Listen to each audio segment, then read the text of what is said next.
Muhammad bin Abdullah wa ala alihi washabihi wa wala amma ba'du. Kita akan melanjutkan pembahasan mengenai salat jamaah. Pada minggu kemarin kita sudah membahas tentang keutamaan salat berjamaah. Bahkan yang paling penting disebutkan kemarin keutamaan salat jamaah, man masya ila sholatin maktubatin fil jama'ati wa hiya kahajjatin. Barang siapa yang berjalan menuju tempat sholat, ya, ini maksudnya berjamaah yang di luar rumah, maka dia akan mendapatkan pahala haji. Luar biasa keutamaannya. Maka sayang sekali kalau kita tidak melaksanakan sholat berjamaah. Sebutkan juga fa'alaika bil jama'ati fa innama ya'kulu dza'bu minal ghanami al-qasiyati. Biasakanlah sholat berjamaah, karena kalau tidak sholat berjamaah itu seperti kambing yang sendirian dan akan diterkam binatang buas, ya. Itu yang kemarin sudah dijelaskan. Hari ini kita menjelaskan kemarin keutamaannya, sekarang definisi sama beberapa ketentuannya yang sebagian sebenarnya sudah kita jalankan. Jadi kitab ini, kitab Tanwirul Qulub karya Syekh Amin Budi ini berisi banyak sekali amalan yang sudah dijalankan umat Islam, ya, di Indonesia terutama. Nah, ini menjelaskan dalil-dalilnya. Nah, kalau kemarin kita mengamalkan, nah ini menjelaskan dalil-dalilnya atau ketentuannya atau alasan hukumnya. Bismillahirrahmanirrahim. Salat berjamaah wahiyya rabatu sholatil ma'mumi bi sholatil imam. Rabatu sholatil ma'mumi bi sholatil imam. Persambungan salat makmum dengan salatnya imam. Maksudnya salat jamaah adalah salat yang ada makmumnya. Jadi ada yang bertindak sebagai imam, kemudian yang lain nyambung, ya, sebagai makmum sampai shaf yang paling jauh. Wa hiya fardhu kifayatin lirrijali al-balighina al-uqala'i al-ahrari al-muqimina al-masturina ghairi ma'dzurin. Bahkan Syekh Amin Budi menyebutkan salat berjamaah itu hukumnya fardu kifayah buat laki-laki, ya. Fardu kifayah itu apa? Kalau tidak ada di satu komplek atau di satu tempat yang tidak menyelenggarakan sholat berjamaah, maka semuanya kena dosa. Menurut Syekh Amin Budi ini. Jadi ada hukum sholat berjamaah yang dikatakan sunnah muakkad, sunnah banget, ya. Tapi ini bahkan dikatakan fardu kifayah. Fardu kifayah itu pokoknya di satu komplek atau di satu kampung itu harus ada orang yang berjamaah. Kalau tidak semuanya dosa, sama kayak sholat jenazah. Sholat jenazah itu hukumnya fardu kifayah. Fardu kifayah itu kalau ada yang melakukan meskipun beberapa orang saja itu sudah terbebas dari dosa. Nah, ini bahkan dikatakan fardu kifayah atau wajib, ya, bagi orang laki-laki, atau wajib harus ada yang mewakili, ya, di kalangan orang laki-laki itu yang melaksanakan sholat berjamaah. Ya, syukur-syukur bisa di musola, karena nanti ada ketentuan keutamaan di musola itu. Tapi kalaupun tidak di musola, ya di rumah. Tapi kalau kita sekarang ada musola, ya lebih baik di musola. Fardu kifayah bagi laki-laki yang berakal, kemudian yang mukim tinggal di satu tempat, al-masturina kemudian menutup aurat dan seterusnya, ya, wajib. Wajibnya wajib kifayah atau fardu kifayah, cukup dilakukan oleh beberapa orang saja, yang lain sudah terbebas dari dosa. Nah, ini berbeda dengan sholat berjamaahnya orang yang nazar. Misalnya nanti kalau saya lulus ujian, saya akan sholat berjamaah, itu hukumnya wajib ain, ya, fardu ain. Beda juga dengan Jumatan, sholat Jumat itu wajib ain atau fardu ain, yang setiap orang wajib. Nah, yang tadi yang fardu kifayah itu untuk sholat berjamaah yang umum, sholat 5 waktu itu, ya.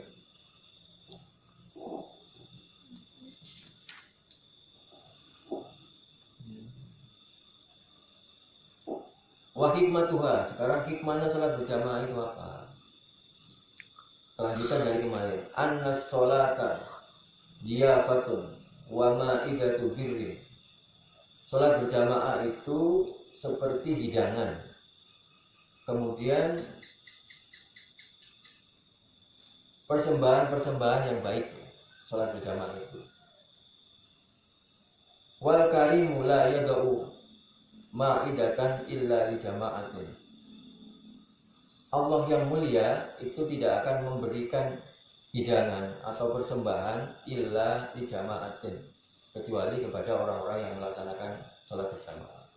Maksudnya Allah tidak memuliakan ya, orang-orang yang sholat itu dianggap biasa aja. Berbeda kalau orang melaksanakan sholat berjamaah. Wa yudrikul ma'mumu al-jama'ata ma'al imami ma damal imamu fi sholati ma lam yusallim. Dan dianggap sudah melakukan sholat berjamaah ketika makmum mengikuti imam sebelum imamnya salam. Sebelum imamnya salam. Jadi ketentuan sholat jamaah itu ringan. Yang penting sebelum imamnya salam, kemudian makmum ikut. Ini maksudnya makmum masbuk ya, makmum yang telat. Itu sudah dikatakan sholat berjamaah. Madamal imamu fi sholati malam yusallim, sebelum salam. Fa illam yaq'ud ma'ahu, meskipun dia tidak sampai bisa duduk bareng imam. Jadi imamnya sudah at-tahiyat, sudah mau assalamualaikum warahmatullahi, kita baru takbir, baru nyusul, itu pun sudah dianggap sholat berjamaah. Yang penting imamnya belum salam. Wa idraku takbiratul ihrami ma'al imami fadilatul ukhra. Nah, apabila seseorang menemukan atau bisa bersama imam dalam melakukan takbiratul ihram, fadilatul ukhra, maka ini keutamaannya lebih besar lagi ya. Wa itu fadilatul jamaah, selain keutamaan berjamaah itu sendiri. Maksudnya gini, makmum masbuk saja yang telat sholat berjamaah itu dapat keutamaannya. Apalagi kalau makmum itu bisa takbir bersama imam, maksudnya tidak telat. Makanya ini buat anak-anak terutama nih, saya ulang lagi, kalau mendengar azan itu langsung sholat, jangan nunggu qomat ya. Kalau mendengar azan langsung wudu, kemudian persiapan sholat. Nah, setelah qomat baru ikut bareng sholat berjamaah biar tidak telat takbirnya. Karena kalau tidak telat takbirnya berarti sholat jamaahnya nilainya lebih bagus lagi. Liqobaril barros, sebagaimana hadis yang diriwayatkan oleh Al-Barros.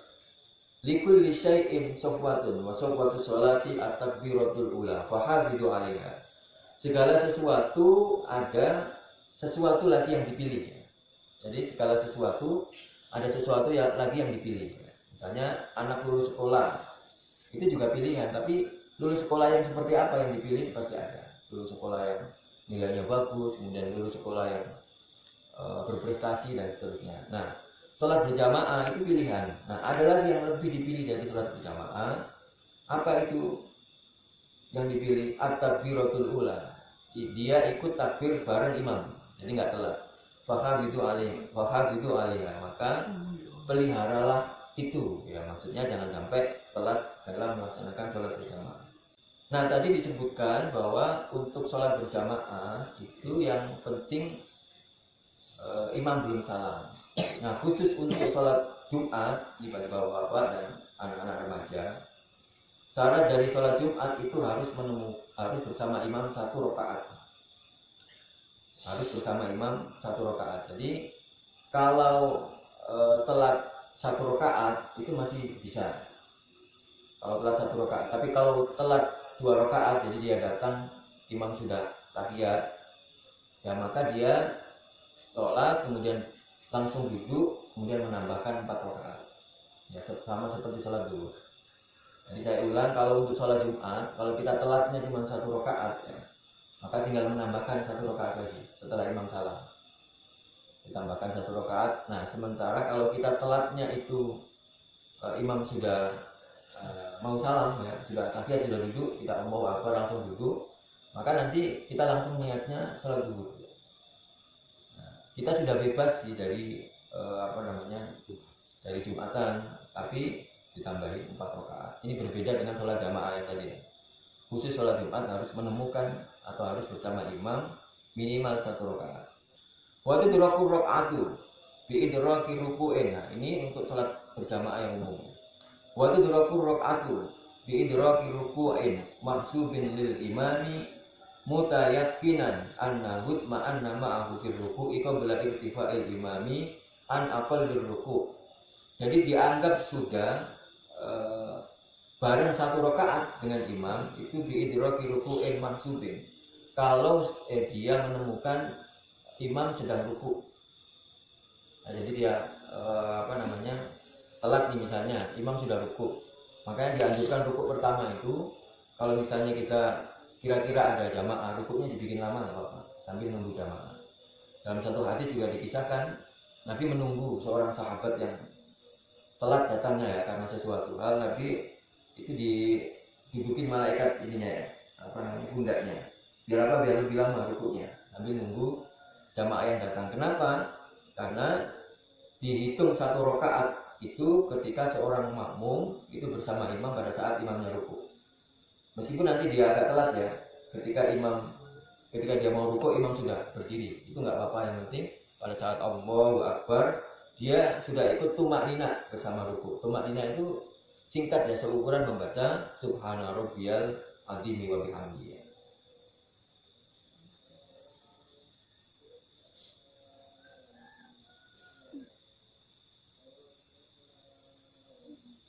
Ini hadisin ya, ini ada hadis Nabi Muhammad SAW.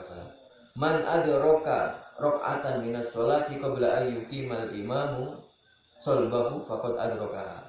Barang siapa yang menemukan satu rakaat atau bersama imam satu rakaat di dalam sholat, qabla an yuqimal imamu, sebelum imam berdiri, sholbahu pundaknya berdiri, faqad adraka, maka dia sudah dikatakan mendapatkan satu rakaatnya imam.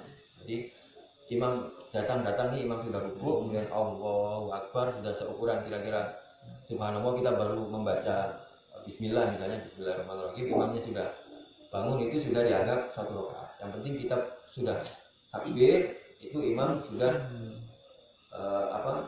imam masih rukuk dan kita menemukan satu tumak nina, satu bacaan subhana rabbiyal azim wa bihamdihi, itu sudah dianggap satu rakaat. Paham ya? Jadi telat-telat pun nggak apa-apa dikit, tapi tadi diutamakan kalau dia bisa bareng takbiratul ihram bersama imam, maka itu lebih utama. Likulli syai'in sofwatun wa sofwatus sholati takbiratul ula. Segala sesuatu itu ada pilihan. Pilihannya sholat yang terbaik itu sholat berjamaah. Nah, pilihan yang terbaik di dalam sholat berjamaah itu adalah bisa takbir bersama imam. Rawahu Huzaimah, tadi hadis Man adraka rakaatan itu diriwayatkan oleh Huzaimah. Berikutnya wal jama'atu fil masjidi wa in qallat li ghairil mar'ati wal khunsa afdalu minha. Nah, ini yang tadi tambahannya. Salat berjamaah di masjid wa in qallat, meskipun sedikit ya jamaahnya, li ghairil mar'a wal khunsa. Ini yang penting maksudnya laki-laki ya, bukan perempuan ya. Perempuan, ibu-ibu itu kalau misalnya ada repot-repot di rumah atau misalnya ini jamaah di rumah juga nggak apa-apa. Nah, ini laki-laki terutama nih, anak-anak cowoknya terutama. Sholat berjamaah di masjid meskipun sedikit jamaahnya, afdhalu minha fi ghairil masjidi kal baiti. Itu lebih baik dilakukan di tempat lainnya selain masjid, seperti di rumah. Wa in kasurat, meskipun di rumah itu banyak yang berjamaah. Jadi diulang, wal jama'atu fil masjidi wa in qallat li ghairil mar'ati wal khunsa afdalu minha fi ghairil masjidi kal baiti. Lebih baik daripada sholat di rumah meskipun jamaahnya banyak. Nah, maka apalagi kita masih sehat ini, lebih baik sholat itu di masjid atau di musola. Masjid ini maksudnya juga tempat sholat bareng ya. Wa in kasurat, meskipun lebih banyak jamaahnya di rumah. Li'anal masjidah mustamilun ala syarfi, karena masjid itu memuat banyak sekali keutamaan. Karena di masjid atau di musola itu pastinya dipakai untuk ngaji, dipakai untuk pengajian atau taklim, yang di situ pasti banyak keberkahannya daripada di rumah. Wa sya'nuhu dhuhur syi'ari kakasrotil jamaati. Nah, keberadaan sholat berjamaah itu sekaligus juga syiar ya, syiar agama. Kita menyebarkan keutamaan Islam melalui sholat berjamaah ini. Dari azan, kemudian kita jalan ya dari tempat kita ke masjid, ke musola, itu seakan-akan mengajak orang untuk sholat berjamaah meskipun tanpa harus kita ngomong. Atau paling enggak kan orang kan merasa, wah ini waktunya sholat berjamaah. Meskipun dia tidak ikut sholat berjamaah, tapi dia merasa ini sudah waktunya sholat. Nah, itu menjadi bagian dari syiar agama kita. Nah, berikutnya Bapak Ibu sekalian, nanti ada beberapa ketentuan awal ya di dalam salat berjamaah itu. Misalnya dianjurkan untuk merapikan shaf ya, dianjurkan untuk merapikan dan merapatkan shaf ya. Man shalla shaffan wa shallahu wa man qata'a shaffan qata'ahu wa. Barang siapa yang sholat kemudian shafnya nyambung, maka Allah akan menyambungkan dengan Allah dan dengan para jamaah itu. Kemudian barang siapa yang memutus shaf atau shafnya longgar itu, maka Allah akan memutuskan dengan orang itu, memutuskan dengan Allah, memutuskan hubungan maksudnya. Akan tetapi ini di dalam kondisi normal. Nanti insya Allah minggu depan akan kita bahas beberapa ketentuan sholat berjamaah dalam kondisi tertentu. Nanti misalnya bahkan disebutkan dalam kondisi wabah, ini yang cocok untuk kondisi sekarang. Kemudian juga disebutkan sholat berjamaah itu bahkan tidak dianjurkan di dalam kondisi tertentu. Misalnya kita datang dari kantor telat dan lupa belum sholat, atau misalnya kita baru bangun tidur dan belum sholat. Nah, kalau kita ikut sholat berjamaah, nanti misalnya sholat berjamaah ini biasanya lama nih ya. Kalau sholat berjamaah, kalau ikut ini biasanya lama nih, maka malah tidak dianjurkan sholat berjamaah. Kita sholat sendirian dulu biar nggak telat. Jadi mengejar telat sholat itu lebih utama daripada sholat berjamaah dan seterusnya. Ini panjang pembahasannya, insya Allah dilanjutkan minggu depan. Bapak Ibu sekalian, ini terkait dengan keutamaan sholat berjamaah. Pesannya intinya jangan sampai kita melupakan sholat berjamaah, meninggalkan sholat berjamaah. Bahkan disebutkan hukum sholat berjamaah itu fardhu kifayah buat laki-laki terutama. Kalau Anda di satu komplek tidak sholat berjamaah pada satu sholat, maka semuanya berdosa. Nah, maka harus sholat berjamaah. Nah, sholat berjamaah di musola itu lebih baik daripada sholat berjamaah di rumah, meskipun jamaahnya cuma sedikit, meskipun satu orang. Katakan cuma Pak DJ sama siapa satu orang itu sudah cukup ya, lebih baik daripada sholat di rumah. Nah, apalagi kalau dalam kondisi sehat ya. Kalau sakit sih di rumah, tapi kalau sehat ya lebih baik berjalan ke musola sambil kita berolahraga. Wallahu a'lam bishawab. Singkat, mudah-mudahan bermanfaat. Assalamualaikum warahmatullahi wabarakatuh.